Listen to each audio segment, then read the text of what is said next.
दफ्तर नहीं पहुंच पाते हैं, उनकी समस्याएं यहीं पार्टी कार्यालय में सॉल्व की जा सकती है, किस तरह की पहल है?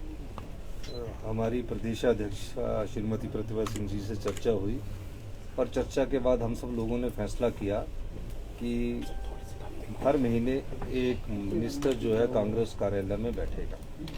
तो उसकी शुरुआत के लिए जब मैंने अपनी पार्टी अध्यक्षा श्रीमती प्रतिभा सिंह जी से बात की तो उन्होंने कहा कि आप सबसे पहले आप बैठेंगे, बीइंग मुख्यमंत्री आपको सबसे पहले आना चाहिए।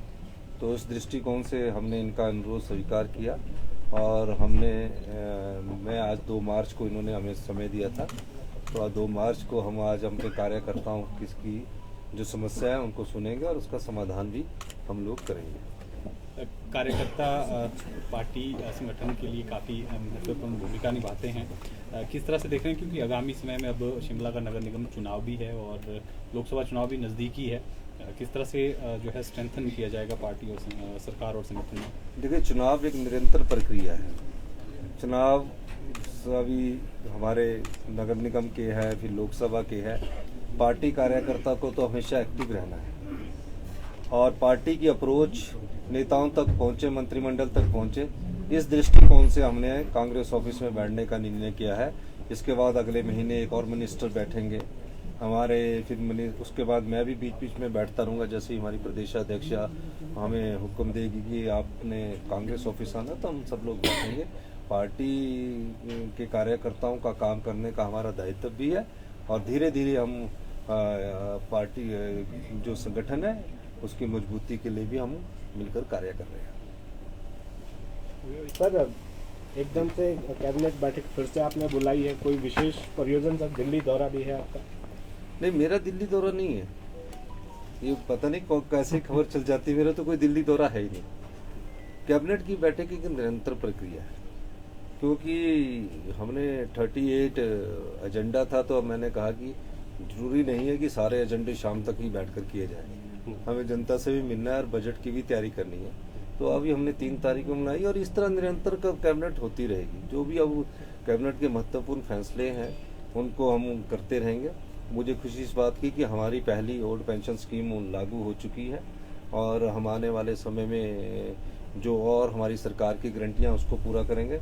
लेकिन कल ही हमने फैसला किया कि हमारा एक इंग्लिश मीडियम स्कूल वाला है, वो Rajiv Gandhi day boarding school के नाम से जाने जाएंगे। हमारी दूसरी गारंटी भी पूरी हो रही है और दूसरी गारंटी के बाद हम जो और गारंटियाँ उनको 4 साल के अंतराल के बाद हम उसको पूरा करेंगे। सर, पूर्व मुख्यमंत्री बार-बार ये कह रहे हैं कि यहाँ से कहा जा रहा है कि ये सुख की सरकार है, वो कह रहे हैं ये इंतजार की सरकार है। हर उसमें जो इंतजार करना पड़ रहा है कांग्रेस के वायदों को लेकर भी।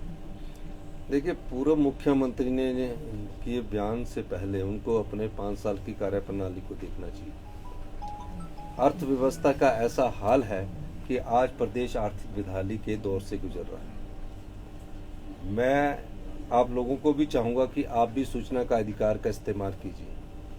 75,000 करोड़ का कर्ज इस प्रदेश पर चढ़ा हुआ है और 6th पे कमीशन लागू कर दिया, लेकिन कर्मचारियों और अधिकारियों और पेंशन भोगियों का एरियर नहीं दिया। चलिए, ये बात होगी कि उनका 6th पे कमीशन से उनके ऊपर ज़्यादा बोझ बढ़ रहा है।